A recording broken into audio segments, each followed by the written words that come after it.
Tok tok tok. Suara ketukan di depan rumah Pak Bambang terdengar. Andi, seorang pemuda berwajah lugu, berdiri di depan pintu rumah salah satu nasabahnya itu. Tapi, pada saat pintu terbuka, bukan Pak Bambang yang menyambutnya, melainkan istrinya, Mbok Tarmi. Tanpa sepatah kata, mata keduanya bertemu. Mbok Tarmi yang kala itu mengenakan hanbok membuat Andi terperanjat mendapati panorama tak biasa ada di depannya. Awalnya, wanita berusia setengah abad itu hendak mandui. Tapi, karena mendengar ketukan pintu, akhirnya ia menunda dulu acaranya itu. Andi masih terdiam di tempatnya. Pria itu tak bisa mengalihkan perhatiannya dari keindahan istri nasabahnya itu. Sementara Mbok Tarmi juga tak kalah terpana dengan tampilan lugu tapi gagah pegawai koperasi tersebut. Memang saat itu adalah kali pertama Andi datang ke rumah Pak Bambang. Pemuda lajang berusia 27 tahun itu hendak menagih pinjaman, karena 1 minggu yang lalu Pak Bambang berjanji akan melunasi 1 minggu berikutnya. "Maaf Bu, Bapak ada?" tanya Andi. Ia berusaha menepis pikiran aneh di benaknya. Sementara Mbok Tarmi justru tersenyum ramah. "Bapak belum pulang. Kalau Masnya mau, Mas bisa menunggunya di ruang tamu." Andi mengangguk, ia pun menuju ruang tamu lalu duduk di sana, setelah Mbok Tarmi mempersilahkannya. "Oh ya Mas, saya tinggal ke belakang sebentar ya," ucap Mbok Tarmi, hendak menuju kamar mandui untuk membersihkan diri. "Silahkan Bu," sahut Andi tersenyum pada istri nasabahnya itu. Jangan panggil ibu lah, panggil aja Mbok. Saya biasa dipanggil Mbok sama langganan jamu saya." Iya Mbok," sahut Andi. Mbok Tarmi lantas berlalu dari hadapannya. Tapi mata Andi tak berhenti memperhatikan laju jalanan wanita tua itu. Meski sudah berusia, tapi entah kenapa Andi terkesima. Ia bahkan baru tahu jika Pak Bambang memiliki istri sempurna seperti Mbok Tarmi itu. Tapi lagi-lagi, dia harus profesional dan memfokuskan pikiran pada niat awal, menagih pinjaman pada nasabahnya. Jam sudah menunjukkan angka 7 petang. Sudah hampir setengah jam Andi di sana. Tapi, tak ada tanda-tanda Pak Bambang akan pulang. Sementara di kamar mandui, Mbok Tarmi yang baru saja selesai dengan acaranya, seketika kaget saat lampu listrik padam secara tiba-tiba. "Ya ampun," gumam Mbok Tarmi bingung. Seluruh rumah gelap, karena tak ada cahaya penerangan apapun di sana. Mbok Tarmi yang panik, refleks memanggil Andi untuk meminta bantuan penerangan. Mas Andi di mana? Ada senter di sana?" ucap Mbok Tarmi dengan nada sedikit tinggi. Andi yang mendengar segera melangkah menggunakan senter ponselnya menuju arah sumber suara. "Mbok di mana?" tanya Andi dengan nada khawatir. "Di sini Mas," jawab Mbok Tarmi, sementara Andi mengarahkan lampu senter ke arah Mbok Tarmi berada. Wanita itu masih mengenakan hanbok di depan kamar manduinya. Ia terdiam saat sinar senter Andi menyinarinya. Dengan canggung, Andi beberapa kali meneluan ludiahnya. Tapi ia berusaha tetap fokus untuk menerangi istri nasabahnya itu. "Terima kasih yo Mas. Untung ada Mas Andi," kata Mbok Tarmi dengan senyum manisnya.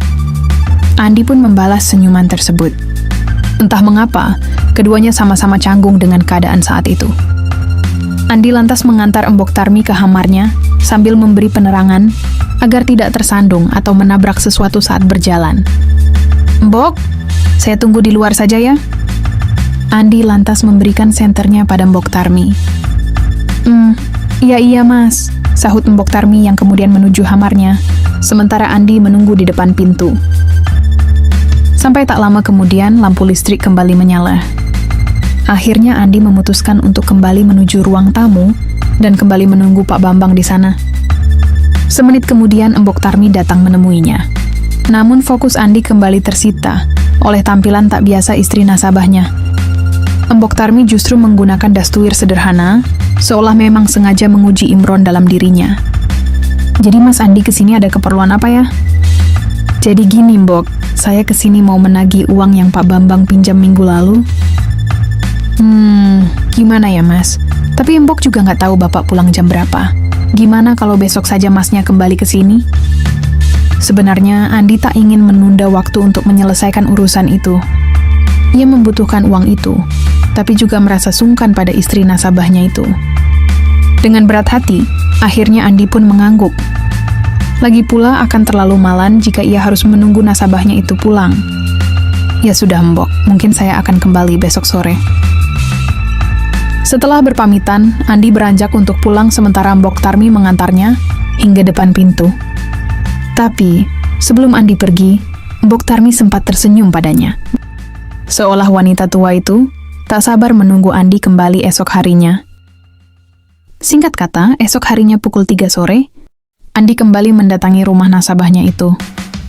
Andi sengaja datang lebih awal, berharap bisa bertemu dengan Pak Bambang di rumahnya. Tapi lagi-lagi, saat pintu terbuka, Andi hanya menjumpai Mbok Tarmi yang tersenyum ramah padanya. Bedanya, Mbok Tarmi tampil sedikit sopan dengan menggunakan kebaya khas orang Jawa. "Maaf, Mas Andi, Bapak masih belum pulang," ucap wanita paruh baya itu di depan pintu rumahnya. Saat itu, Andi benar-benar jengkel. Apalagi sudah kedua kalinya ia datang, tapi tak bertemu dengan nasabahnya. Tanpa basa-basi, Andi memutuskan untuk pulang, dan mungkin 2 hari berikutnya saja ia kembali menagih pinjaman.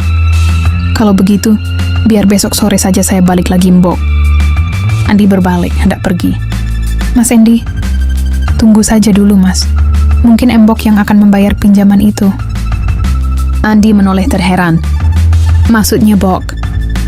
"Ya, mungkin Mbok bisa mencicil sebagian pinjaman Bapak, Mas." Dengan raut sumringah, Andi mengangguk. Ia kemudian kembali duduk di ruang tamu, sementara Mbok Tarmi menuju dapur untuk membuatkan Andi minuman.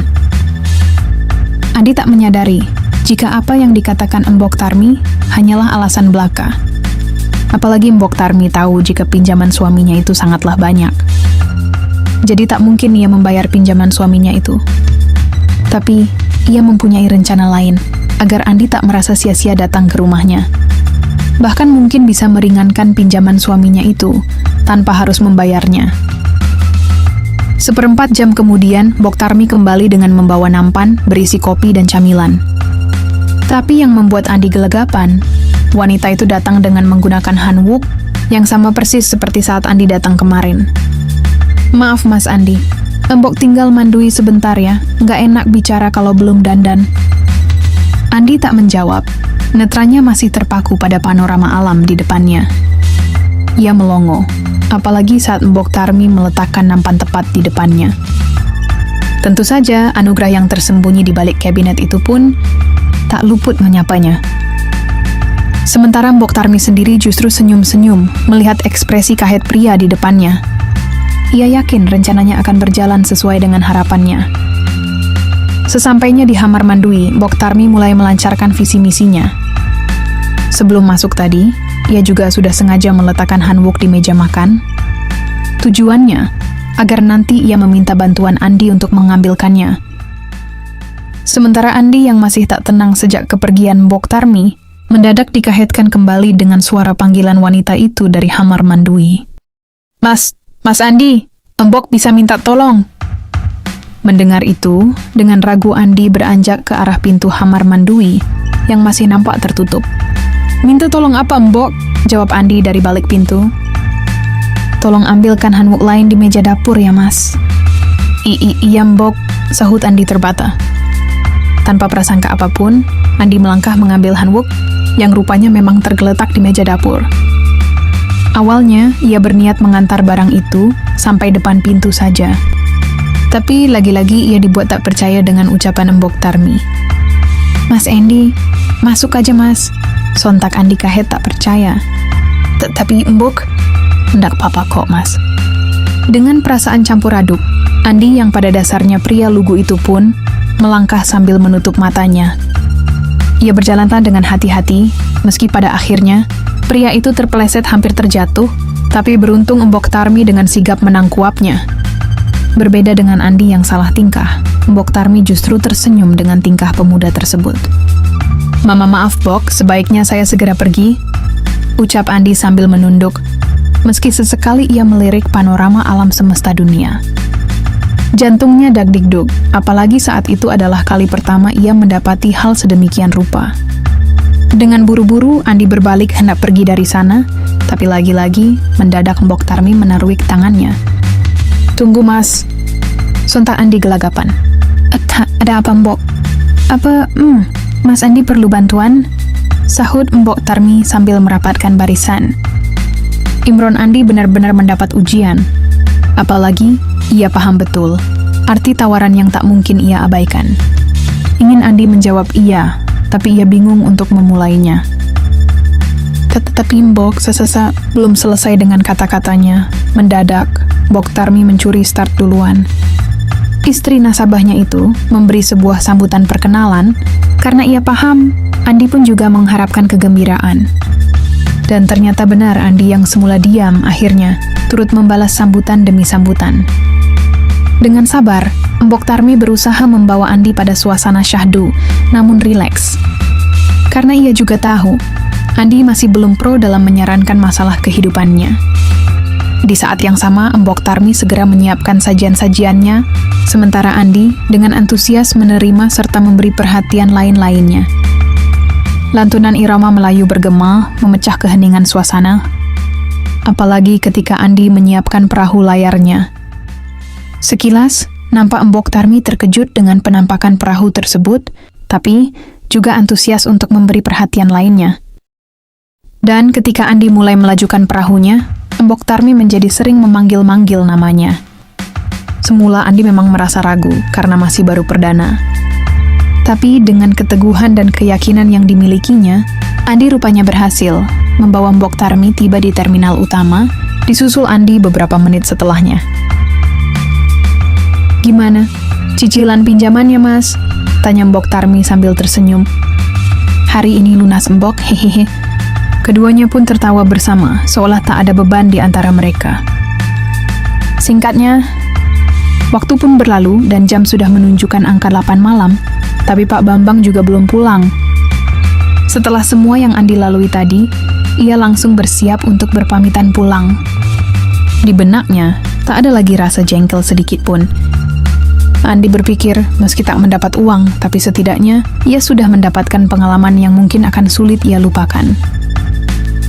Singkatnya, semenjak kejadian tempo lalu, rasanya Andi begitu bersemangat datang ke rumah Pak Bambang. Selain untuk urusan pinjaman, ia juga berharap mendapat keberuntungan seperti waktu lalu. Seperti sore itu. Tepatnya 2 hari setelah kejadian dengan Mbok Tarmi, Andi baru saja tiba di kediaman Pak Bambang untuk kembali menagih hutang pada nasabahnya itu. Awalnya, Andi berharap Mbok Tarmi yang akan membuka pintu, tapi justru berbeda sore itu. Ada apa?" tanya Pak Bambang berpura-pura lupa dengan pinjamannya itu. Pak Bambang menyambut kedatangan Andi dengan senyum kecut. Mereka bertemu di ruang tamu dengan suasana canggung. Andi lantas menjelaskan tujuan kedatangannya yang ingin menagih pinjaman itu. Pak Bambang sendiri tak tahu jika kemarin lusa istrinya sudah memberikan kejutan pada pegawai koperasi itu. "Maaf Di, Bapak lagi ada masalah di tempat kerja. Jadi sementara Bapak nggak bisa membayarnya." "Baiklah Pak, saya bisa ngerti. Lagi pula kemarin istri Bapak sudah membayarnya." Demi meringankan beban Pak Bambang, Andi pun beralasan jika Mbok Tarmi telah membayar pinjaman tersebut. Dan tentunya, Andi mengatakan jika Mbok Tarmi membayar cicilan itu dengan uang, bukan dengan lainnya. Tapi rupanya, bukannya senang, Pak Bambang justru emosi mendengarnya. "Kenapa dia nggak ngomong sebelumnya?" gerutu Pak Bambang. Sementara Mbok Tarmi, yang mendengarkan pembicaraan mereka dari kejauhan, justru kaget dengan respon suaminya. Dia beranjak dari dapur, lalu menghampiri suaminya. "Aku kan cuma mau bantuin kamu toh, Pak." "Aku nggak perlu bantuanmu, Bu. Aku bisa mengatasinya sendiri," ucap Pak Bambang dengan nada sedikit tinggi. Dengan emosi, pria itu beranjak pergi meninggalkan rumah tanpa berpamitan pada istri dan pegawai koperasi itu. Sementara Andi sendiri kaget, karena kedatangannya justru membuat suasana rumah menjadi seperti itu. Suasana yang semula ceria berubah hening. Sampai tiba-tiba Mbok Tarmi menangis di depan Andi yang tak mengerti tentang apa masalah yang sebenarnya. Mbok gak ngerti, Mas. Padahal Mbok hanya ingin bantu Bapak aja. Apa Mbok salah? Andi yang merasa simpati pun juga tak tahu harus menjawab apa. Apalagi Andi sendiri belum berkeluarga, tentu tak mengerti masalah dalam rumah tangga. Sementara di tempat lain, Pak Bambang rupanya sudah berhenti di depan rumah kontrakan yang agak jauh dari rumahnya. Setelah mengetuk pintu, sesosok wanita muda menyambutnya. Ya, wanita yang akhir-akhir ini menjadi orang ketiga dalam rumah tangganya. Wanita itu tak lain adalah Yuni, putri dari sahabat akrab istrinya. Yuni tersenyum, tapi Pak Bambang tampak tak begitu antusias meresponnya. Pikirannya masih kacau karena sikap istrinya. "Bapak, kenapa? Kayaknya marah gitu," tanya Yuni terheran. "Kamu tahu, Yun, istri Bapak nggak bilang kalau sudah mencicil pinjaman Bapak. Kalau Bapak tahu, Bapak akan bisa pinjam uang itu dulu untuk keperluan kita." Yuni tersenyum senang, tak peduli dengan masalah yang sedang dihadapi pria yang sudah 1 tahun bersamanya. "Jangan marahlah, Pak. Ayo, kita bicarakan di ruang tamu," ajak Yuni menarik pria tua itu menuju ruang tamu kontrakannya. Istri Bapak itu selalu bikin Bapak jengkel. Dia tak mengerti kebutuhan Bapak. Kalau memang ada uang, kenapa nggak dikasihkan sama Bapak? "Sudahlah, Pak. Yuni tahu apa yang Bapak butuhkan sekarang." Pak Bambang menoleh. "Apa, Yun?" Yuni tak menjawab. Wanita itu justru merapatkan barisannya, sembari membuka satu kancuing dastuirnya. Sementara Pak Bambang yang mengerti sikap Yuni pun mendadak tersenyum. "Ah, kamu tahu aja apa yang Bapak butuhkan," ucap Bambang dengan manjiahnya. "Kapanpun itu, Pak," sahut Yuni, yang segera menyiapkan sajian anugerah beserta lain-lainnya. Malam itu, Pak Bambang kembali mendapat saran serta solusi terbaik dari Yuni. Sejenak pria itu melupakan masalah yang dialaminya. Apalagi, masalah dari Yuni jauh lebih indah dari masalah yang diberikan oleh istrinya. Singkatnya, 2 hari kemudian, Mbok Tarmi yang dilanda kebimbangan karena selama 2 hari itu suaminya tidak pulang, akhirnya memutuskan untuk menghubungi Andi, pegawai koperasi yang akhir-akhir ini menjadi pelipur laranya. Mungkin dengan adanya Andi, Mbok Tarmi bisa menemukan keberadaan suaminya. "Mas, Mbok kan pernah membantu Mas Andi. Apa sekarang Mas Andi bisa bantuin Mbok juga?" tanya Mbok Tarmi. "Bantu apa, Mbok?" Mbok Tarmi lantas menceritakan masalah yang dialaminya tentang suaminya yang tak pulang selama 2 hari dan meminta tolong Andi untuk mencari keberadaannya. Dengan antusias, Andi pun bersedia. Apalagi, pertengkaran kemarin masih ada sangkut pautnya dengan dirinya. Bagi Andi, bukanlah hal yang sulit untuk mencari keberadaan nasabahnya itu. Terlebih, Pak Bambang merupakan nasabah setianya dulu. Sehingga, ia cukup mengenal beberapa teman Pak Bambang yang sering bersama pria itu. Beberapa hari kemudian, akhirnya Mbok Tarmi mendapat berita dari Andi yang membuatnya tak percaya. Andi menemukan Pak Bambang sering mengunjungi kontrakan yang berada di sudut kota. Kontrakan yang Andi sendiri juga tak tahu siapa pemiliknya. Dan tepat pada hari yang telah ditentukan, mereka berdua pun menuju ke kontrakan itu pada sore harinya, tepat saat Pak Bambang pulang bekerja. Andi memarkirkan motornya sedikit jauh, agar tak ada yang curiga.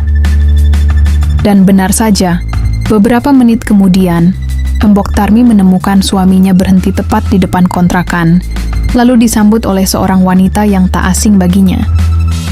Perasaannya begitu hancur setelah tahu siapa wanita yang bersama suaminya. Putri dari sahabat baiknya sewaktu kecil dan sampai saat itu masih menjadi sahabat baiknya. "Biar Mbok kesana, Mas," ucap Mbok Tarmi sambil menangis. "Tapi Mbok, saya khawatir Mbok malah makin kecewa." Namun Mbok Tarmi yang sudah dilanda emosi pun tak menggubris ucapan Andi. Wanita itu melangkah menuju kontrakan, meninggalkan Andi yang masih terdiam di atas motornya. Kebetulan pintu tak terkunci, sehingga Mbok Tarmi dengan mudah masuk Dan saat itulah Mbok Tarmi menemukan kenyataan yang begitu pahit di depan matanya. Suaminya yang tengah sibuk taram tamtam sepulang kerja, gelagapan dengan kedatangan istrinya. Begitu pula dengan Yuni, yang berhambur mencari kabinet serta segitiga bermudanya. Sekarang sudah jelas, Mas. Lebih baik kita akhiri semuanya. Mbok Tarmi berlari pergi, sementara sang suami mengejarnya meski kesulitan karena belum sempat merapuikan lain-lainnya. "Buk, tunggu toh Buk, biar Bapak jelaskan." Pak Bambang terus mengejarnya, tapi Yuni justru menahuannya. Dengan berderai air mata, wanita itu menghampiri Andi dan meminta pria itu mengantarkan pulang ke rumahnya. Sesampainya di rumah, Mbok Tarmi masih terus menangis. Dan, sebagai orang yang pernah dekat dengannya, Andi berusaha sebisa mungkin menenangkannya. Pria itu mencoba menghibur Mbok Tarmi, memberikan perhatian agar tangisannya mereda. Setelah mereda, Andi pun berpamitan untuk pulang, mengingat waktu juga sudah larut malam, dan tak mungkin pula jika dia harus bermalam di sana.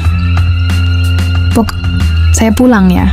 Mungkin dengan menyendiri, bisa membuat pikiran Mbok lebih tenang lagi," ucap Andi sambil beranjak dari duduknya.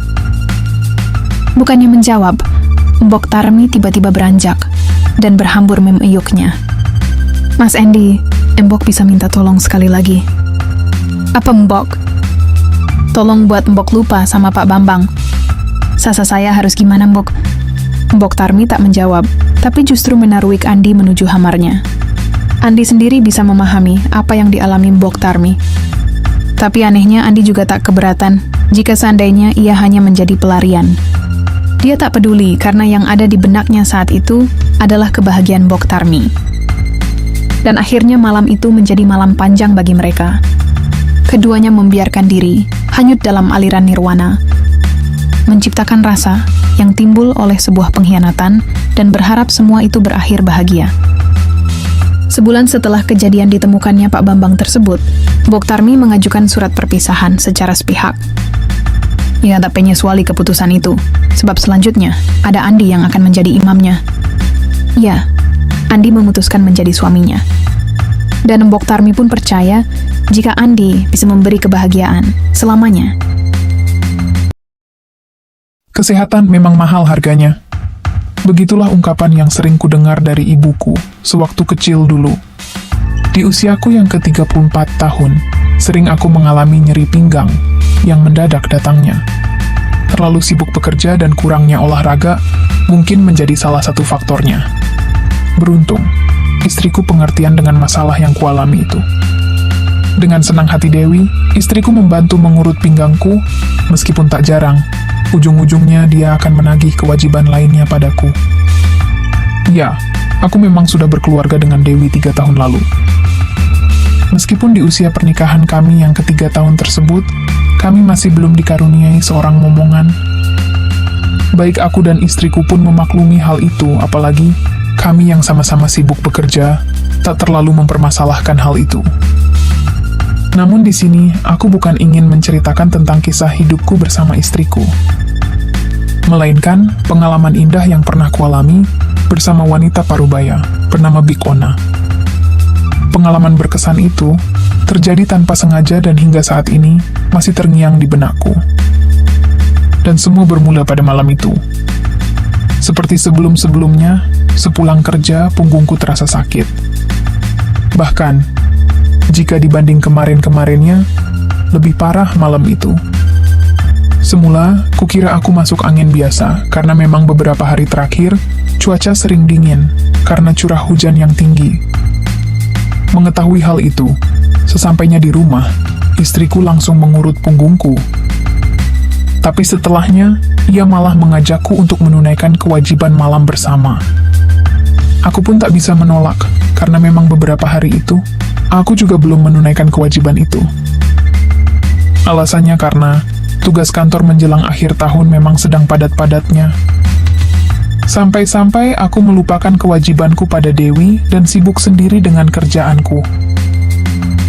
2 sesi ya, Pak? Begitulah permintaan istriku yang kudengar ketika ia sudah menyiapkan masalah yang dialaminya. Dengan terpaksa, aku pun mengiyakan hal itu. Aku tak ingin egois dan melupakan hal yang sudah menjadi haknya itu.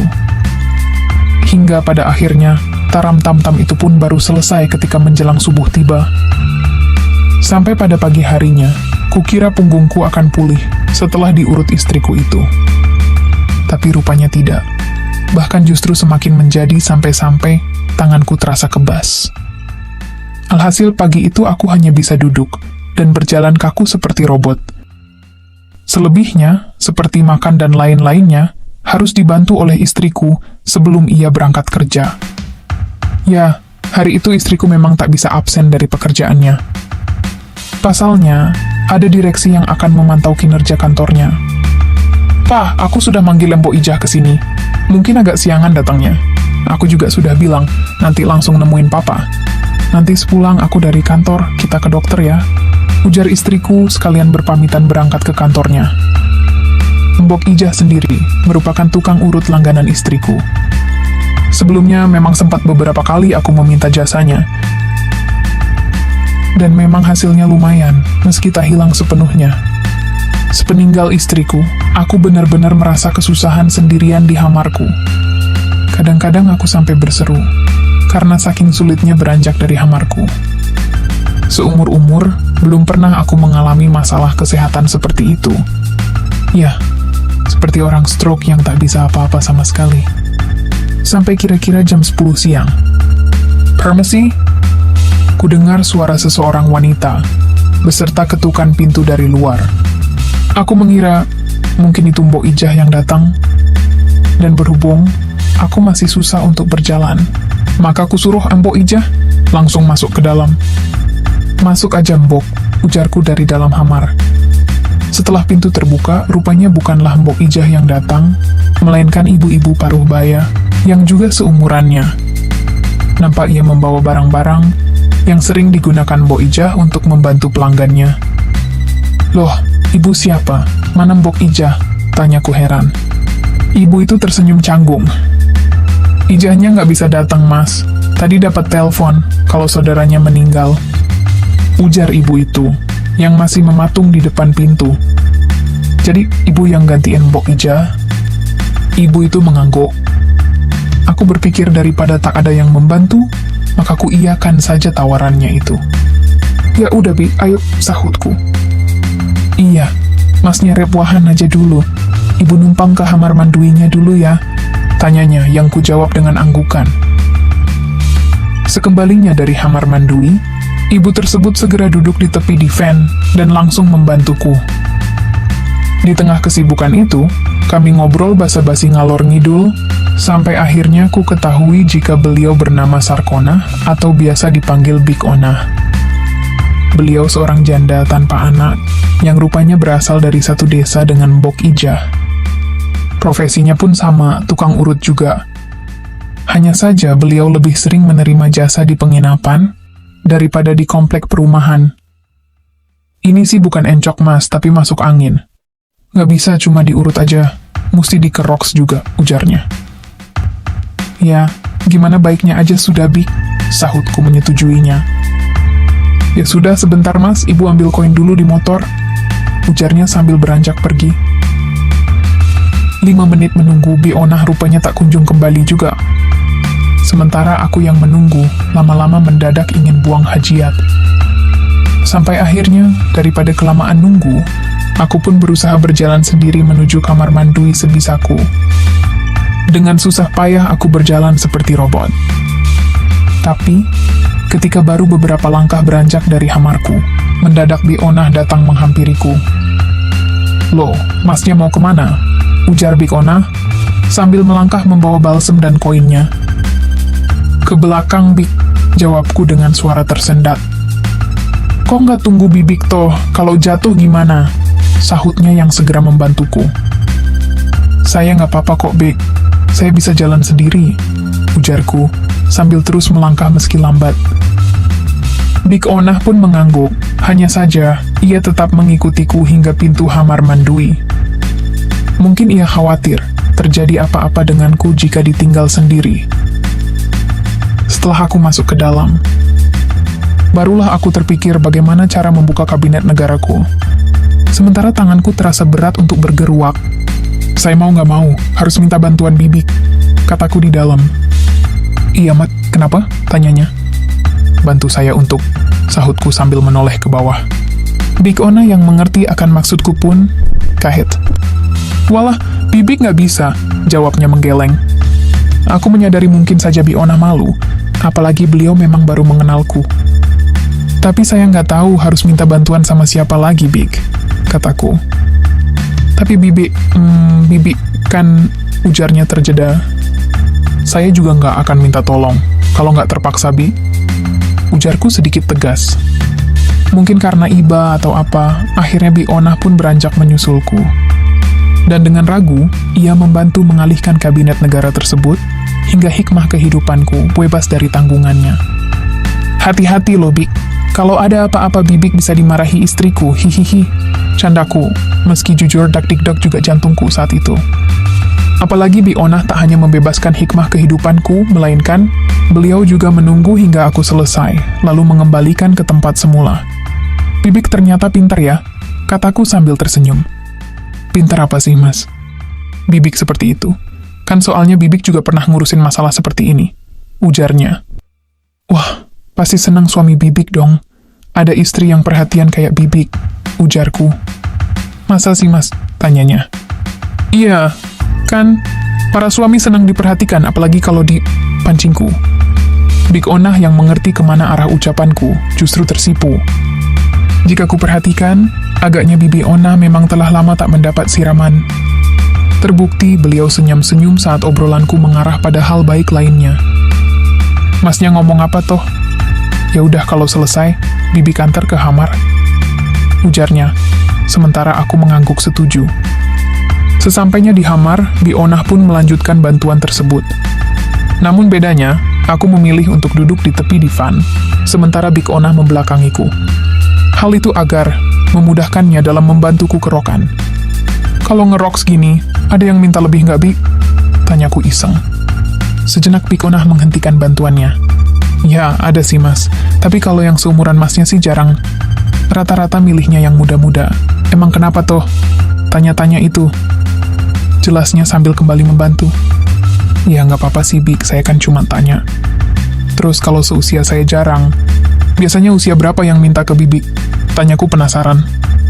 Kebanyakan yang sudah uzur, Mas, tapi Bibik males, ujarnya. Males kenapa, Bi? Ya gitu, Mas, cuma 1, 2, 3 hore, hihihihi, tawanya. Maksudnya, Bi? Tanyaku yang juga tertawa, meski aku tak begitu mengerti akan maksudnya. Ya, baru 1, 2, 3 jalan sudah selesai, Mas, jawabnya. Sontak aku tertawa. Entah kenapa obrolan itu justru membuat pikiranku piknik, bahkan keinginan lainnya pun timbul. Kalau semisal saya minta lebih, kira-kira saya nambah berapa, Bi? Tanyaku. Big Onah langsung menoleh kaget. Lah, memang Masnya minat toh? Bibik udah tua loh. Bibik carikan yang fresh ya, sarannya. Tapi, kalau saya inginnya sama Bibik, gimana dong? Tanyaku yang kemudian berbalik. Seketika itu Bi Onah mendadak canggung. Kalau Bibik sih, Big Onah lantas menyebutkan nominalnya padaku. Sontak aku kaget. Pasalnya, nominal harganya memang cukup terjangkau dan hemat. Kalau Bibik sih, yang penting cukup untuk beli beras, Mas. Yaudah, Bi, tunggu apa lagi? Ujarku ragu. Sejenak nampak Bi Onah berpikir. Awalnya, aku mengira jika Big Onah akan enggan untuk menerima niat mulia tersebut. Tapi sedetik kemudian, beliau justru merapatkan barisannya. Tapi lampunya Bibik puadamkan aja ya, Mas. Bibik nggak pede, ucapnya sambil melangkah untuk memaduamkan lampunya. Dengan penerangan yang masih nampak melalui jendela, bisa kuperhatikan Big Onah mempersiapkan sajian-sajian lainnya. Dan yang membuatku melongo adalah rerumputan gersang padang Sahara yang bersembunyi di balik segitiga bermudanya. Sungguh aku benar-benar tak percaya. Di usianya yang bisa dibilang renta, Big Onah masih rajin mengelola dengan baik dan rapi tentunya. Bersih sekali ya, Bi, ujarku takjub. Kalau nggak bersih, kan nggak akan payu toh, Mas. Hihihi, sahutnya, yang kemudian mulai memberi sambutan-sambutannya. Rupanya Bikona ini selain senang kebersihan, tapi juga cekatan orangnya. Beliau begitu satset dalam menjalankan amanat negara. Maklum saja, mungkin ia sudah terbiasa dengan para pelanggannya. Maka tak ayal, di usia yang sudah renta, masih ada saja yang kesemsem padanya. Mendapati hal itu, tentu aku antusias menyambut niat mulia nan ceria. Sampai ketika beliau mengambil hikmah kehidupanku, tak urung, malah aku sebaliknya yang ceramah ala kadarnya. Entah hanya perasaan atau apa, pada saat aku mulai melajukan perahu layarku, mendadak encok serta nyeri pingguangku, seolah pergi entah kemana. Bahkan aku yang semula seperti robot pun berubah normal dan fit seperti sedia kala. Kendati demikian, perahu layar tersebut tetap harus kulanjutkan pada jalan yang benar. Dari semula yang biasa saja laju layarnya, justru semakin kutambah lajunya. Entah berapa kali Bikona tiba, tapi aku tetap konsisten melajukannya. Hingga pada saat yang benar-benar sudah tak ada angin mulia, barulah ku parkirkan perahuku pada pelabuhan yang dijaga olehnya. "Masih encok nggak, Mas?" tanya Bikona. Aku menggeleng. Langsung hilang Bik, hihihi, sahutku. "Syukurlah, Mas. Bibik ikut senang mendengarnya," ujarnya sambil tertawa. Singkat kata, menjelang sore tiba, saat Bikona pun hendak pulang, memberikan beberapa lembar dana pada beliau. Aku sengaja memberikan dana lebih, karena berkat beliau, encok dan masalah lainnya bisa teratasi juga. Kebanyakan Mas, nggak apa-apa. Lagian berkat saran-saran dari Bibik, saya pulih seperti semula kok. Jawabku tersenyum. "Makasih loh, Mas. Kalau gitu Bibik pulang ya," tawanya riang. Melihat senyumnya, entah mengapa aku simpati padanya. Dengan keadaan ekonomi yang pas-pasan, ia harus mencari rezeki dengan hal yang baik dan bermanfaat seperti itu. Namun di saat beliau beranjak menuju pintu hamar, secara bersamaan pintu terbuka dengan sendirinya. "Loh, ibu siapa?" tanya istriku yang baru saja pulang dari kantornya. Ponstan aku kaget saat itu. Tapi beruntungnya istriku datang pada saat problematika telah selesai. "Saya Onah, Mbak. Ijahnya pulang kampung tadi pagi, ada saudaranya yang meninggal," sahutnya. "Iya mah, Bikona ini yang ganti kerja nembok Ijah tadi," sambungku. Istriku lantas menoleh ke arahku. "Terus gimana, Pak? Apa udah mendingan?" tanyanya. "Langsung sehat, mah.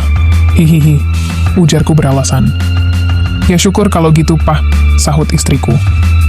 Begitulah kisah yang pernah kulalui bersama Bikona. Dan sejak itu aku pulih total dan tak pernah encok lagi.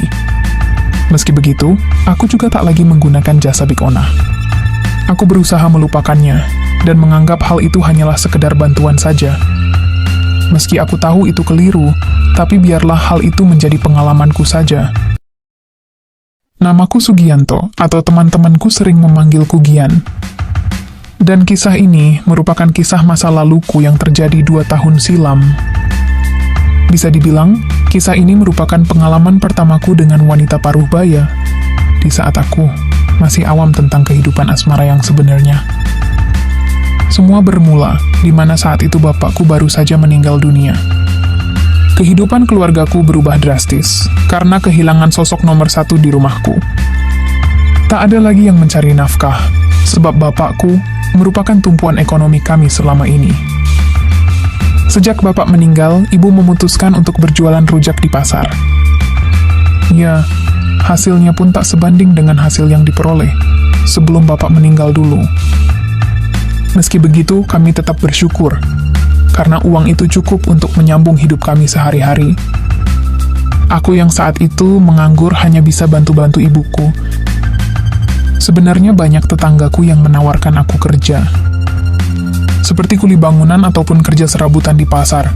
Tapi aku menolaknya dengan alasan, tak ada yang membantu ibu untuk membawa barang dagangannya, sewaktu pergi maupun pulang. Padahal, ibuku sendiri tak keberatan jika seandainya aku bersedia. Namun aku tetap tak mau, apalagi aku merupakan anak satu-satunya, sehingga jika ibu ada apa-apa, maka akulah yang bertanggung jawab atas dirinya. Sampai suatu ketika, ada salah satu kerabat dari bapakku yang tinggal di kecamatan sebelah, yaitu Pak Lek Marji, datang berkunjung ke rumah dengan seorang pria seusia bapakku. Pak Lek Marji mengatakan, jika pria itu membutuhkan pekerja yang mau menjaga dan merawat tanaman di rumahnya. Saat itu, aku bingung untuk menerima tawaran tersebut. Sebab, jika aku pergi, berarti aku harus meninggalkan ibuku sendiri. Tapi rupanya, setelah Pak Lek Marji berbincang-bincang sebentar dengan ibuku pun justru mendukungku dan menyuruhku untuk bekerja di rumah pria itu. "Ibu nggak apa-apa kok, Yan. Yang penting kamu bisa jaga diri di sana." Begitu kata ibuku saat kami ngobrol berempat di ruang tamu. Mendengar itu, akhirnya aku pun setuju. Karena selain mendapat restu, tentunya aku tenang meninggalkan ibuku di rumah sendirian. Tapi, siapa yang menyangka jika keputusan itu justru merubah kehidupanku selanjutnya. Singkatnya, setelah berkemas dan berbekal uang 200.000, hari itu juga aku berangkat bersama pria itu. Tepatnya ke kota Jepara, dan di sana, aku akan tinggal di sebuah perumahan elit, milik majikanku itu. Sesampainya di sana, aku terkagum-kagum dengan rumahnya. Pasalnya, selain rumahnya besar, halamannya pun juga luas tak seperti rumahku di kampung.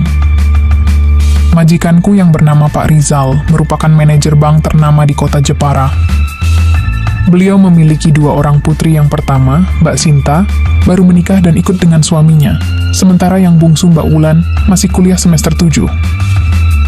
Sedangkan sang istri, Bu Sonya, membuka usaha restoran yang juga terbilang sukses di kotanya. Selain majikan dan putrinya, di sana juga masih ada satu pembantu yang bernama Mbok Yuli. Beliau merupakan pembantu yang telah lama bekerja dengan mereka. Orangnya sopan serta ramah, dan kuperkirakan usianya setara dengan ibuku, yaitu 54 tahun. Tinggal di lingkungan baru, nampaknya aku cepat sekali beradaptasi dengan para penghuni di sana. Terbukti, beberapa hari tinggal di sana, aku sudah cukup akrab dengan majikan dan pembantunya. Kerjaanku di sana sebagai tukang kebun sekaligus penjaga rumah. Tapi sesekali juga aku merawat tanaman-tanaman di halaman rumah. Singkatnya, 1 minggu berlalu, aku mulai hafal dengan kebiasaan para penghuni di sana. Seperti jadwal pulang 2 majikanku, termasuk kebiasaan Wulan, putri bungsu mereka. Teman-teman Mbak Wulan memang banyak sekali. Dan biasanya, setiap malam minggu, teman-temannya akan datang ke rumah, bahkan kadang pulang sampai larut malam. Hal itulah yang kadang justru mengganggu waktu istirahatku. Pasalnya, aku harus menunggu mereka pulang untuk mengunci gerbang dan memastikan rumah majikanku sudah dalam kondisi aman-aman saja. Sampai suatu pagi, tepatnya Minggu pagi, mungkin karena kecapekan setelah begadang malam minggu, sampai jam 9 pagi Mbak Wulan masih belum keluar dari kamarnya. Aku pun tak begitu peduli juga, sebab bukan tugasku pula untuk membangunkan putri majikanku itu. Kebetulan pula, pagi itu Pak Rizal dan istrinya pamitan mau keluar kota. Beliau mengatakan baru akan pulang seminggu lamanya. Sehingga praktis di rumah itu, hanya tinggal aku, Mbok Yuli dan Mbak Wulan saja. Hingga jam 11 siang, Mbok Yuli yang sudah selesai memasak, lantas berpamitan padaku. "Yan, Mbok mau belanja dulu, tolong jaga rumahnya, ya." Pamit Mbok Yuli, saat aku sibuk menyiram tanaman depan rumah. "Iya Mbok," sahutku. Setelah Mbok Yuli pergi, aku lantas menutup gerbang, lalu berniat mematikan keran air yang ada di belakang. Tapi, ketika sampai di depan kamar mandui, sayup-sayup ku dengar suara gemericik air dari dalam. Secara bersamaan, kutoleh kamar Mbak Wulan memang terbuka, yang artinya anak majikanku itu sedang mandui di sana. Entah karena penasaran atau apa, aku malah iseng mengintuipsnya. Melalui celah kunci pintu, timbul deswiran dalam diri, mendapati keindahan alam Mbak Wulan itu. Nampak Mbak Wulan tengah sibuk membersihkan anugerah serta lain-lainnya. Bahkan, yang membuatku tak berkedip, rerumputan padang saharanya pun nampak begitu subur, bak tanaman bonsai di pinggiran kota. Mbak Wulan ini usianya kira-kira 20 tahunan, dan sebagai orang yang berada, tentu saja ia rajin merawat dirinya. Terbukti selain cantik, posturnya pun proporsional juga. Apalagi, dipadu dengan rambut lurus rebonding, membuat siapa saja pun terkesima memandangnya. Mendapati hal itu, Ponstan perahu layarku hormat seketika. Bahkan, tanpa peduli situasi, aku mulai melatui bakat cemerwiku sambil memperhatikannya. Untuk urusan itu, bisa dibilang aku bukanlah orang awam yang tak tahu apa-apa. Meski tampangku lugu, tapi aku juga pernah pacaran juga. Bahkan model pacaranku, bukan hanya gandengan tangan saja. Ya, maklumlah masa labil, di mana pada masa itu memang gemar mencoba-coba. Kembali lagi ke cerita. Di saat aku sedang fokus-fokusnya memperhatikan fenomena tersebut, mendadak Mbak Wulan menyudahi urusannya. Seketika itu juga aku buru-buru beranjak hendak pergi dari depan pintu itu. Tapi, pada saat aku berbalik, betapa kagetnya aku, tatkala mendapati Mbok Yuli mematung di belakangku. Sontak aku salah tingkah, apalagi kabinetku belum rapi sempurna. Masih nampak mengembuang kemana-mana. "Lapo kowe Yan?" ujarnya dengan logat Jawa. Memang sehari-hari Mbok Yuli ini sering menggunakan bahasa Jawa. Asalnya yang dari desa, tepatnya desa yang terletak di Jawa Tengah, membuatnya susah menghilangkan logat tersebut. Enggak Mbok. Aku buru-buru berlari meninggalkannya, khawatir akan bertanya lebih jauh lagi nantinya. Rasanya begitu malu dan tak tahu harus bicara apa jika nanti aku harus bertemu lagi dengannya. Praktis hari itu, sejak siang hingga malam, sebisa mungkin aku menghindari Mbok Yuli jika berpapasan, atau bertemu secara tak sengaja. Aku tak bisa membayangkan jika seandainya dia sampai mengadukan hal itu pada majikanku. Bisa-bisa aku malah diberhentikan dari pekerjaanku nantinya. Sampai keesokan harinya, pada saat aku selesai menyiram tanaman dan berniat ke belakang untuk mematikan keran, mendadak aku berpapasan dengan Mbok Yuli. Secara spontan aku berbalik hendak menghindarinya, tapi... "Kenapa kembali?" tanya Mbok Yuli. Ada yang ketinggalan, Bok!" jawabku sambil terus melangkah menjauh. "Yan, tunggu! Mau kemana kamu?" ujarnya mengejarku, lalu tiba-tiba menarik tanganku. "Sini, ikut Mbok cuci baju. Lagian kerjaanmu kan sudah selesai toh?" pinta Mbok Yuli. Kupikir daripada ia mengadukanku soal kemarin, mending ku turuti saja ucapannya itu. Aku berbalik, lalu mengikuti Mbok Yuli menuju tempat cuci di samping dapur. Di sana, entah sengaja atau apa, Bik Yuli yang duduk sambil mencuci, sedikit menyengkuap dasternya saat itu. Tentu saja aku berdeswir mendapati segitiga bermuda usang itu. Belum lagi, sesekali ia membungkiuk, sehingga anugerahnya pun tak luput dari pandanganku. Sebagai pria biasa, tentu makin tak karuan saja pikiranku. Sesekali aku meneluan dia, bahkan tanpa sadar, perahu layarku pun ikut hormat saat itu. Ndelok opo kowe?" tanya Mbok Yuli dengan tiba-tiba. Enggak kok, Bok. Ya Yanto tinggal dulu ya," ujarku buru-buru beranjak pergi. Segera kulangkahkan kaki menuju Hamar Mandui, karena tak sabar ingin melatih talenta jemarui, sambil membayangkan apa yang baru saja kudapati. Bahkan saking tak sabarnya, sampai-sampai aku lupa menutup pintu, dan langsung saja menyelesaikan visi misi baikku saat itu. Lantunan nada deringku pun bergema. Seiring laju keterampilanku yang semakin lama, semakin cepat saja. Tapi lagi-lagi, di tengah kemeriahan keterampilan tersebut, mendadak suara seseorang membuatku kalang kabut tak percaya. "Gimana Yan? Seru?" Mbok Yuli rupanya sudah mematung di depan pintu, sambil tersenyum padaku.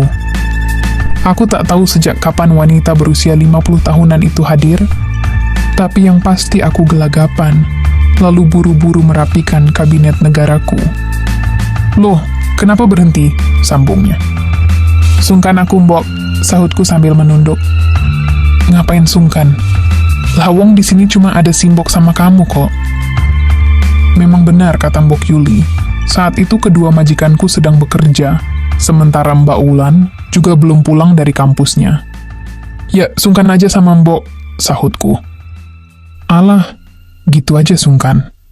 Lagi pula Mbok sudah biasa kok, lihat kayak gitu," sahutnya cengengesan. Tetapi Yanto kan...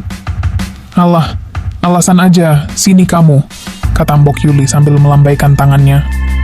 Akhirnya dengan ragu aku melangkah ke arahnya. Tapi secara bersamaan, beliau duduk lalu mendadak mengambil perahu layarku, yang memang area parkirnya belum tepat saat itu. Mbok! Spontan aku memanggilnya. Dan tanpa dikira dan kuduga, mendadak beliau memberi perhatian pada perahu itu. Seketika itu aku hanyut, apalagi seumur-umur, baru saat itu perahu layarku diperhatikan seistimewa itu. Bahkan saking hanyutnya, semakin lama aku justru semakin terlena akan nirwana. Gimana, Yan? Tanyanya di sela-sela menyarankan saran tersebut. Aku hanya mengangguk, membuat Mbok Yuli tertawa melihat ekspresiku.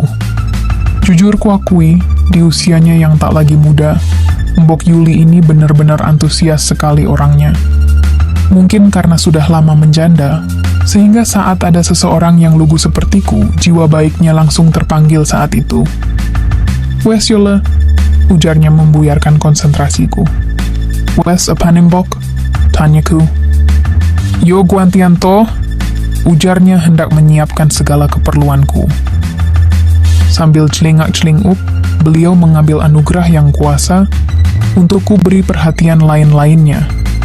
Aku yang memang belum pernah sekalipun taram tam-tam dengan yang lebih senior dariku, dengan rupun aku menyambut niat mulia tersebut. Lantunan syair Melayu bergema, apalagi ketika aku memberi perhatian lain pada rerumputan padang Sahara Arabia dan sekitarnya. Benar-benar tak kusangka, aku akan berada pada kondisi sedemikian rupa. Padahal awalnya aku ada niat sekalipun untuk menyelesaikan masalah-masalahnya. Meski begitu, aku tak ingin juga Mbok Yuli kuciwa, maka dengan potensi sebisaku, aku melajukan perahuku pada pelabuhannya. Secara konsisten, aku membawa Mbok Yuli menuju alam nirwana saat itu juga. Dengan beberapa kali kopling manual, akhirnya banjir bandang pun melanda. Hingga pada saat yang telah tiba, akhirnya baik aku dan Mbok Yuli sampai pada tujuan utama. Singkatnya, pada siang hari kira-kira jam 1-an, aku kembali membersihkan taman seperti biasa. Begitu pula dengan Mbok Yuli yang juga sama, dan sikap kami pun tetap seperti biasa. Kami memang sama-sama hafal kapan situasi rumah akan sepi dan kondusif. Dan sejak saat itulah, setiap kali aku ataupun Mbok Yuli mengalami masalah, kami selalu memanfaatkan waktu untuk sekedar menyelesaikannya. Keakraban tersebut terus berlanjut, setidaknya selama 1 tahunan kami bekerja di sana. Karena di tahun kedua, tepatnya di awal tahun, mendadak Mbok Yuli harus berhenti kerja karena ibunya di kampung mengalami sakit hingga harus meninggal dunia. Sejak itulah baik aku dan Mbok Yuli hidup berjauhan. Meski sesekali kami masih saling bertukar pesan, tapi lambat laun keakraban itu berakhir karena jarak memisahkan kami berdua. Kami makin jarang berkomunikasi lagi, hingga saling melupakan antara satu dan lainnya. Setidaknya seperti itulah pengalaman yang pernah kualami selama mengenal Mbok Yuli. Aku banyak mendapatkan pelajaran darinya. Dan berkat Mbok Yuli juga, aku jadi bisa mengerti bagaimana cara membahagiakan sesama. Kini, aku memutuskan hidup di kampung setelah 3 tahun bekerja di sana. Dari hasil gajiku, aku memulai usaha warung dan mulai merintis dari awal demi masa depan yang lebih baik nantinya. Sekali lagi, di sini aku hanya membagikan kisah hidupku yang sebenarnya. Aku tak berharap siapapun untuk meniru, apalagi mencontohnya. Ambil sisi positif dan buang negatifnya. Dan semoga dengan cerita ini kita bisa menjadi pribadi yang lebih baik lagi ke depannya. Assalamualaikum warahmatullahi wabarakatuh. Udah ya, Mah. Papa nyerah, Mah. Lagi-lagi aku harus menerima kekecewaan, seperti malam-malam sebelumnya. Apalagi tak lama kemudian, ku dengar dengkuran Mas Rudi, suamiku, tanpa memikirkan perasaanku. Sudah terbiasa bagiku seperti itu. Setiap kali menunaikan kewajiban bersama, Mas Rudi selalu saja egois. Entah harus bagaimana lagi aku mengatasi keinginanku yang begitu tinggi. Bahkan selama 2 tahun menikah dengan Mas Rudi, bisa dihitung berapa kali aku mencapai puncak kebahagiaan. Terkadang terlintas di pikiranku untuk meninggalkan suamiku, tapi kemudian aku berpikir lagi, suamiku begitu baik selama ini, bukan hanya kepadaku, tapi juga kepada keluargaku. Selama aku menikah dengannya, Mas Rudi selalu menjamin fasilitas orang tuaku, serta membiayai sekolah adikku. Hanya saja, untuk urusan batin, Mas Rudi memang tak bisa mengimbangi keinginanku. Malam berganti pagi, seperti biasa, aku menjalani rutinitasku sebagai istri, menyiapkan sarapan untuk suami yang akan berangkat ke kantor. Ma, papa berangkat dulu ya. Oh ya, nanti siapin makanan ya, Ma. Sore nanti Agus, mulai tinggal di sini. Ya, hari itu Agus anak tiriku mulai tinggal denganku. Suamiku mengatakan, jika ia akan menumpang tinggal di rumahku, kurang lebih seminggu, sampai mobilnya selesai diperbaiki. Lagi pula, jarak tempuh ke kampusnya lebih dekat dari rumah ini. Suamiku Mas Rudi memang seorang duda. Usianya 55 tahun, selisih 10 tahun dariku. Dari pernikahan sebelumnya, dia dikaruniai seorang putra bernama Agus. Usianya 21 tahun, dan selama ini, ia tinggal bersama kakek neneknya yang berada di kota tetangga. Sementara istri terdahulu Mas Rudi, yang tak lain adalah ibunya Agus, memilih pergi bersama selingkuhannya sejak Agus lulus SMA. Awalnya, aku sempat ragu untuk memilih Mas Rudi menjadi suamiku, selain karena status yang disandangnya, faktor usia juga menjadi pertimbanganku saat itu. Tapi seiring berjalannya waktu, Mas Rudi mulai menunjukkan tanggung jawabnya padaku, terutama pada keluargaku yang memang mengalami masalah ekonomi. Dengan dukungan dari orang tuaku, akhirnya aku memilih Mas Rudi menjadi suamiku. Meskipun selama 3 tahun membina rumah tangga dengannya, kami belum dipercaya memiliki momongan. Tapi baik aku dan Mas Rudi sama-sama tak mempermasalahkannya. Kami tetap percaya, jika suatu saat nanti, kami akan dipercaya untuk memilikinya. Singkatnya, sore hari, aku masak agak banyak sesuai perintah suamiku. Semua hidangan telah aku siapkan di meja makan, tinggal menunggu Mas Rudi dan Agus yang kemungkinan akan tiba 1 jam kemudian. Dan benar saja, tak sampai 1 jam aku menunggu, terdengar deru mesin mobil tiba di pelataran rumahku. Aku buru-buru menyambut kedatangan suamiku beserta anak tiriku. Gas, apa kabar? Gimana kuliahmu? Baik, Mah. Ya, gitulah, Mah. Mama apa kabar? Tanya Agus kemudian. Mama baik kok, Gus. Begitulah pertemuanku dengan anak tiriku itu. Kami memang jarang bertemu, hanya jika lebaran atau ada acara penting lainnya. Kami juga sangat jarang berbicara, dan mungkin karena hal itulah, kami menjadi canggung saat kembali berjumpa. Singkat kata, setelah sarapan bersama, Agus langsung menuju hamar yang sudah kami sediakan. Begitupun denganku, yang melangkah mengikuti suamiku menuju hamar juga. Mah, Papa kayaknya harus lembur di ruang kerja. Soalnya, banyak berkas-berkas yang Papa bawa ke rumah. Ya sudah, Pa, nggak apa-apa. Tapi, ucap suamiku terjeda. Tapi apa, Pa? Sahutku. Tapi sebelum kerja, boleh nggak, Papa? Ucap suamiku, sambil memberi kode jika ia membutuhkan siraman itu. Dan ya, seperti biasa, 15 menit berlalu, Mas Rudi sudah mengakhiri rapat paripurna itu. Padahal saat itu, aku belum mendapatkan apa yang selama ini kutunggu-tunggu, tapi, ya, apa boleh buat. Papa mandui dulu ya, Ma, nanti biar langsung ke ruang kerja. Aku hanya tersenyum getir, kemudian segera merapikan diriku. Aku tak ingin berdebat, dan membuatnya sedih dengan ketidakkebahagiaanku. Selesai mandui, Mas Rudi pun langsung pergi ke ruang kerjanya. Ia seolah mengabaikan aku, yang masih kecewa dengan sikapnya itu. Aku lantas mengambil ponsel, memeriksa beberapa aplikasi sosial media, sampai tanpa terasa aku terlelap saat itu. Malam pun kian sunyi, aku terlelap hingga hanyut akan mimpi-mimpiku. Entah berapa lama aku tertidur, sampai tiba-tiba aku tersentak, tatkala merasakan adanya perubahan berbeda pada diriku. Ada sesuatu yang berjalan ke arah rerumputan, lalu berusaha memberi perhatian lebih pada wilayah itu. Aku mencoba membuka mata, tapi semua gelap. Karena lampu hamar, rupanya sudah dipadamkan. Bukannya panik, aku malah senyum-senyum sendiri karena mengira jika hal itu pastilah ulah Mas Rudi. Tumben ingin lagi. Tapi kenapa lampunya dipadamkan? Gumamku dalam hati. Meski begitu, aku tak begitu mempedulikan masalah lampu. Yang terpenting bagiku saat itu, masalah-masalahku bisa terselesaikan saat itu. Kok tiba-tiba gini sih, Pah? Tanyaku. Tapi tak ada jawaban, dan justru melanjutkan visi misinya itu.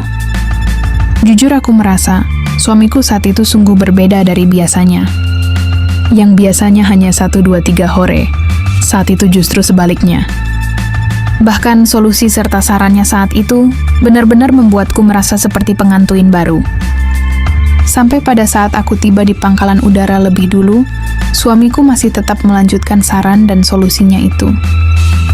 Entah jam berapa rapat paripurna itu berakhir, karena selanjutnya, aku justru terlelap dengan perasaan bahagia tiada tara saat itu.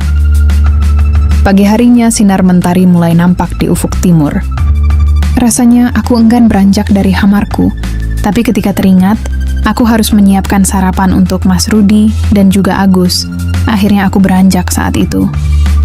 Kulihat Mas Rudi sudah duduk rapi di meja makan, tapi herannya, kenapa dia tak membangunkan aku pagi tadi?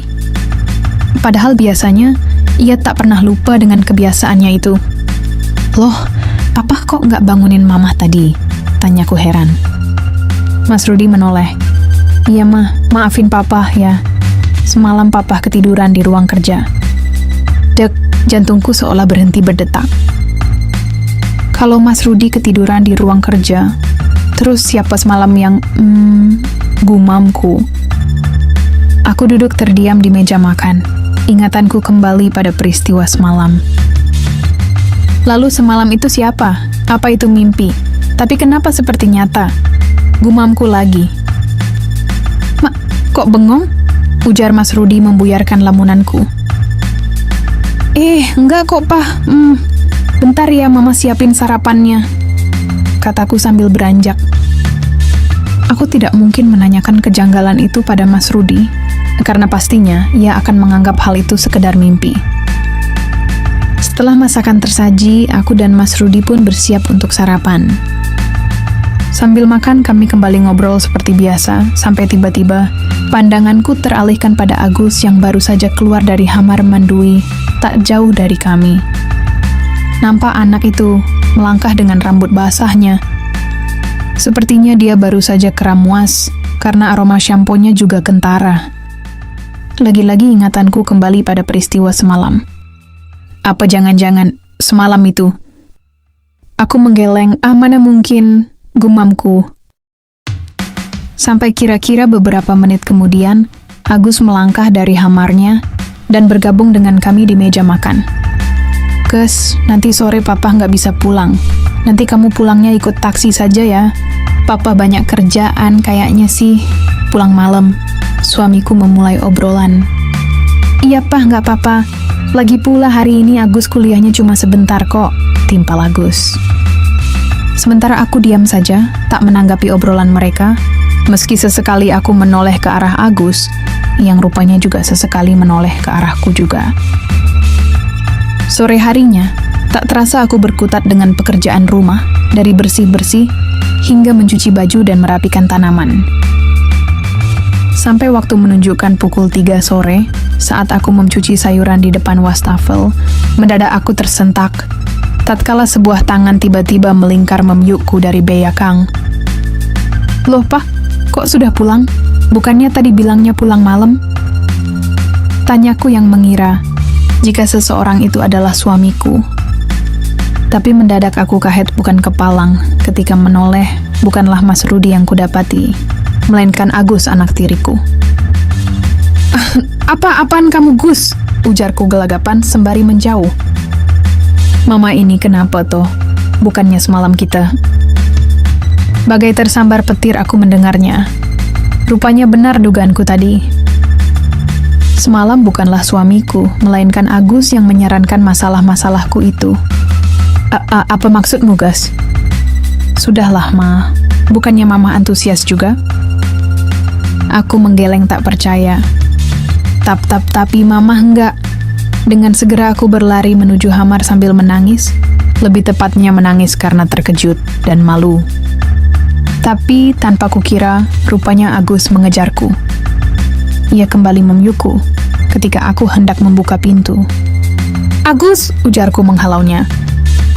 Tapi usahaku sia-sia karena semangat 45 Agus lebih mendominasinya. "Mama mau apa kamu, Gus?" "Wes lama, sedilut wae kok," ujar Agus sambil berlari ke arah rerumputan padang Sahara. Ia sepertinya memang paham bagaimana membuat aku hanyut akan nirwana. Dan, ya, aku kalah. Bahkan aku antusias ketika dia membawaku ke tempat biasa Mas Rudi menunaikan ibadahnya. Jujur kuakui, Agus memang lebih tekun dan kreatif dari Mas Rudi. Dia memiliki kelebihan yang sudah lama ku cari dan tak ku dapatkan selama ini. Dan semenjak hari itu, hidupku seolah berubah drastis. Hal itu karena adanya Agus di rumahku. Bahkan sejak itu, baik aku dan Agus tak jarang mencari waktu untuk sekedar menyelesaikan urusan negara itu. Agus juga sudah mengerti tentang alasanku dan juga masalah dalam rumah tanggaku. Dan dia pun memaklumi dan berjanji akan memberikan yang terbaik untukku. Aku jahat. Ya, aku memang jahat. Tapi, mata hatiku seolah sudah dibutakan oleh sikap anak tiriku itu. "Gus, kalau nanti papamu tahu masalah ini, gimana?"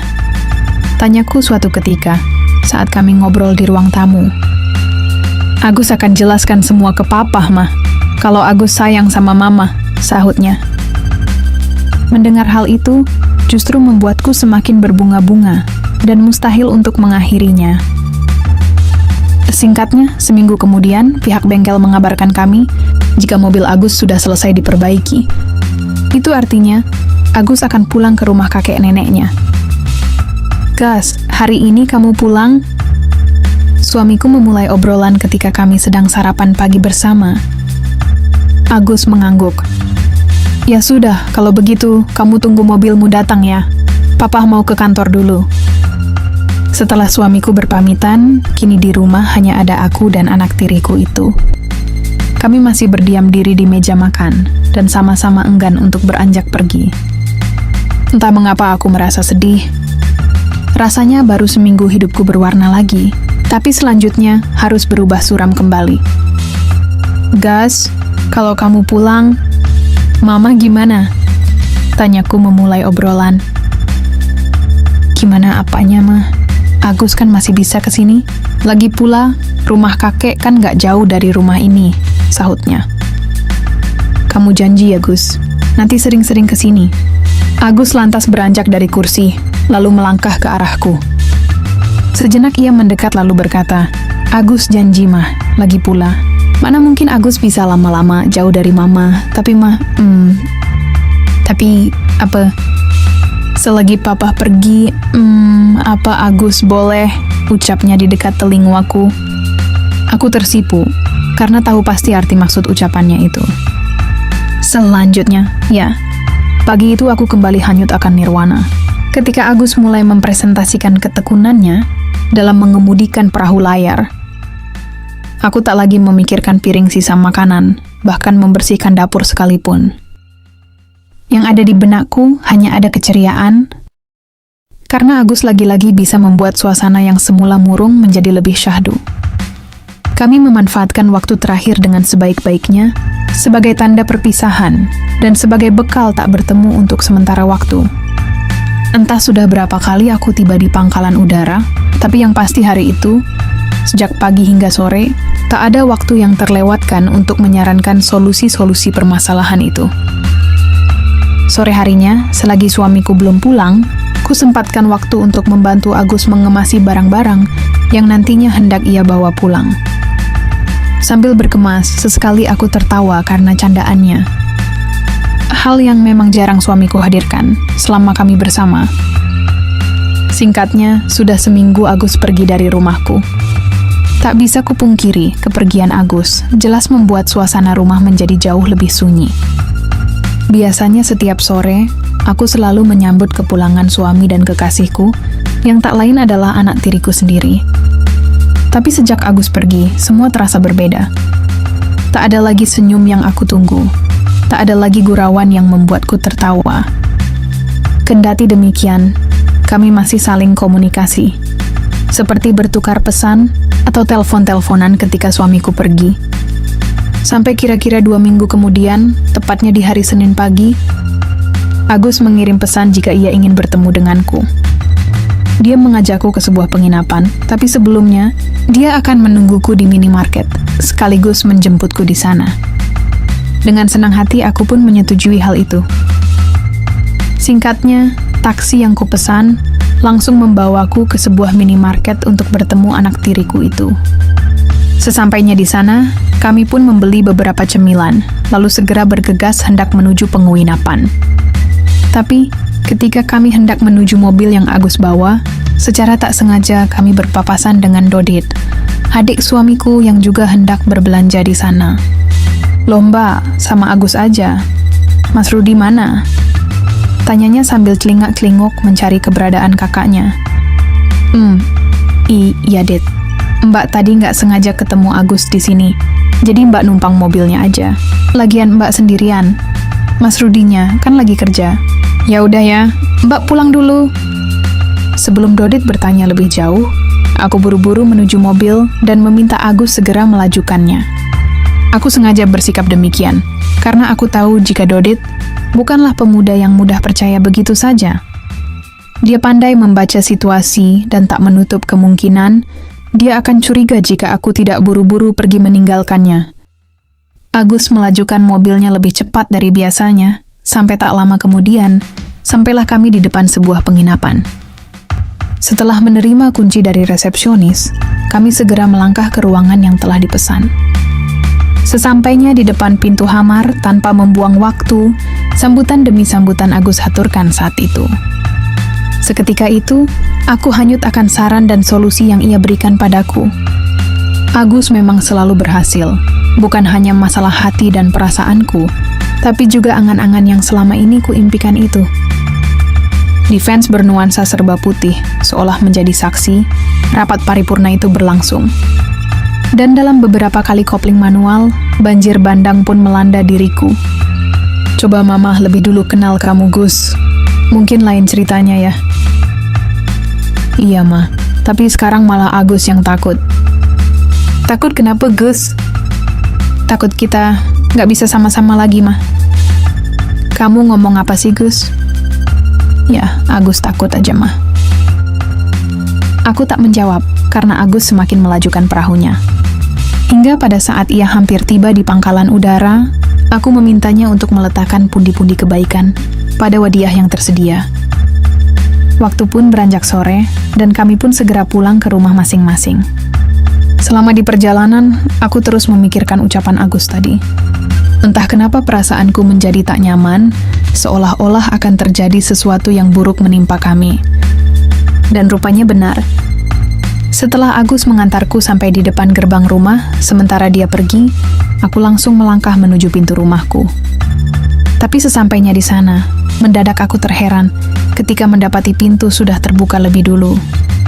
Aku kembali mengingat, apakah aku lupa untuk mengunci pintu? Kalaupun Mas Rudi datang, tapi kenapa tak kudapati mobilnya terparkir di garasi rumahku? Dengan perasaan was-was aku melangkah masuk, sambil memperhatikan sekitar ruangan, yang nyaris tak berubah. Suasananya masih tampak sepi, seperti awal ku tinggal pergi.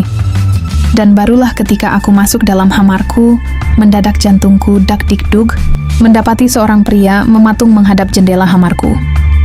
Papa sudah pulang?" tanyaku gugup. Karena memang tidak biasanya, Mas Rudi pulang awal seperti saat itu. Suamiku tak menjawab, dan hal itu membuatku panik, bahkan pikiranku menerawang, membayangkan jika Mas Rudi sudah mengetahui antara aku dan anak tiriku itu. "Kamu dari mana?" tanyanya tanpa menoleh ke arahku. Belanja, Pa." "Nggak usah bohong, kamu nggak perlu sandiwara lagi." "Mama maksudnya, Pa?" tanyaku heran. Mas Rudi lantas berbalik ke arahku. Dan mungkin hari itu bukanlah menjadi hari keberuntunganku lagi. Mas Rudi mengetahui semua rahasiaku. Bahkan selanjutnya, ia memanggil Agus untuk datang ke rumahku. Saat itu, aku hanya menangis, apalagi ketika Mas Rudi meluapkan kemarahannya. Aku sudah berusaha untuk menjelaskannya. Namun semua percuma sebab pada kenyataannya, Dodit, adik dari Mas Rudi, rupanya diam-diam sudah mengikuti kami, bahkan memberikan beberapa bukti berupa potret di mana aku dan Agus berada di depan penginapan tadi. Mas Rudi benar-benar kecewa. Ia tak bisa lagi memaafkan aku dan putranya. Hingga pada akhirnya, sebuah keputusan menjadi akhir segalanya.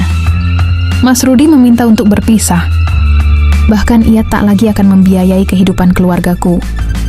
Ia juga meminta Agus untuk kuliah di luar kota, sementara aku justru dikembalikan ke rumah orang tuaku di desa. Demikianlah kisah yang pernah kualami beberapa tahun silam. Kuakui, kandasnya rumah tanggaku, karena kesalahanku yang tak bisa menahuan keinginan itu. Tapi setidaknya, dari kisahku ini, banyak pelajaran berharga yang kudapat. Bahwasanya, sebagai manusia, hendaknya selalu bersyukur dengan apa yang kita miliki. Karena waktu yang berjalan tentu tak akan pernah terulang. Sedangkan penyesalan pasti akan hadir di kemudian hari. Semoga dengan kisah ini, kita bisa menjadi manusia lebih baik lagi. Assalamualaikum warahmatullahi wabarakatuh.